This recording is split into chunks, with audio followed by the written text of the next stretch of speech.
Hi hello నమస్తే welcome to Vihari politics. Janasena ఆవిర్భావ సభ ఏర్పాట్లపై నాదెండ్ల మనోహర్ సమీక్ష. కాకినాడ జిల్లా పిఠాపురం మండలం చిత్రాడ గ్రామంలో మార్చి 14న జరగనున్న పార్టీ ఆవిర్భావ సభకు ముమ్మరంగా ఏర్పాట్లు జరుగుతున్నాయని జనసేన పార్టీ రాజకీయ వ్యవహారాల కమిటీ చైర్మన్, రాష్ట్ర పౌర సరఫరాల శాఖ మంత్రి నాదెండ్ల మనోహర్ తెలిపారు.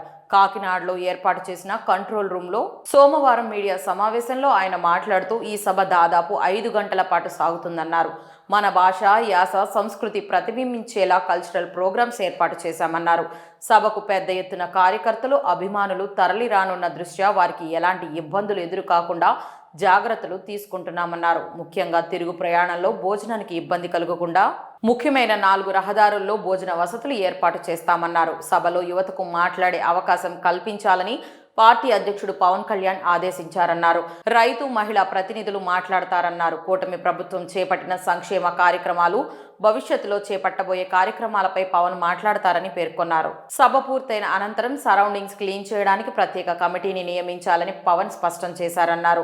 ఈ మేరకు కాకినాడ ఎంపీ ఉదయ్ శ్రీనివాస్ ఆధ్వర్యంలో 25 మంది స్థానిక నాయకులతో కమిటీని నియమించామని, ఈ కమిటీ సభ ముగిసిన అనంతరం సభా ప్రాంగణంతో పాటు చుట్టుపక్క ప్రాంతాల్లో ప్రజలకు ఇబ్బందులు కలగకుండా జెండాలు, ఫ్లెక్సీలు, ఇతర పార్టీల జెండాలు కింద పడినా వాటిని జాగ్రత్తగా తొలగిస్తారని తెలిపారు.